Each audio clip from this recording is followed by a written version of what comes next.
ఓ దేవుడా, శంకరుడా, ఏ తప్పు చేసినా అని ఇట్లాంటి జన్మనిచ్చినావు దేవుడా.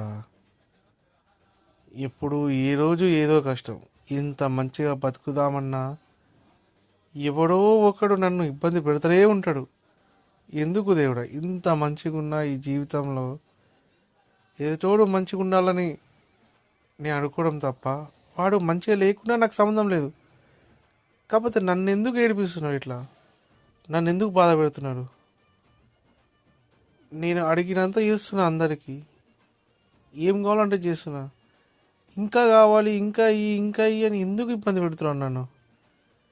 నేను ఈ బాధ భరించలేను దేవుడా. నాకు ముక్తినైనా ప్రసాదించు, లేదు ఈ లోకాన్ని మార్చు. ఇలాంటి లోకంలో బతకాలని ఆశ కూడా ఎవరికి ఉండదు.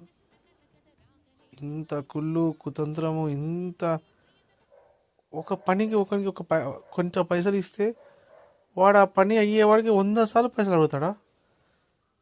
ఆ?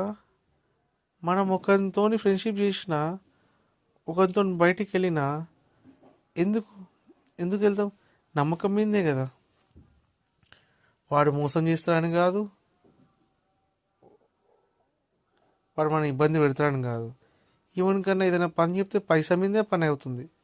పైసలు లేకుంటే ఏ పని అవుతుంది? సరే పైసలు తీసుకొని నా పని చేస్తారా అంటే ఇంకా కావాలి, ఇంకా కావాలి, ఇంకా కావాలి.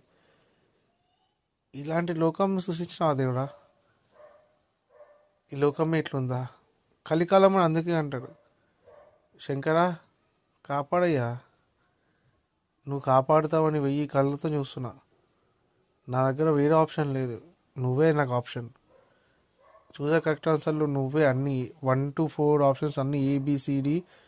నువ్వే దేవుడా. నాకు అర్థం చేసుకో దేవుడా. నన్ను అర్థం చేసుకో ప్లీజ్ దేవుడా. కాపాడు నన్ను. భరించలేకపోతున్నా ఈ బాధని. ఈ బాధ కన్నా మోక్షం నాకు మంచి అనిపిస్తుంది. ఈ లోకంలో ఏది శాశ్వతం కాదు, అది తెలుసు. డబ్బు కాదు, ఒక లైక్ తల్లిదండ్రులు కాదు, ఏది కాదు. ఇంకా మట్టి కూడా కాదు. బొక్కలు కూడా మన ఏవైతే బొక్కలు ఉంటాయో శరీరమా అది పురుగులు తినేస్తుంది. బొక్కల అవి కూడా కొన్ని రోజులకి భూమిలో కరిగిపోతాయి.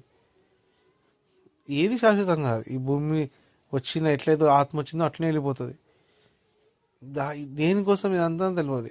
సంపాదించిన కాడ సరిపోతుంది. ఇంకా సంపాదించాలి. ఇంకా ఎంతమందికి ఎన్ని జనరేషన్కి సంపాదిస్తారు? అది నువ్వు సంపాదించుకో, కష్టపడి సంపాదించుకుంటే నువ్వు ఎన్ని జనరేషన్కి సంపాదించుకో, కానీ మోసం చేయడం ఎందుకు?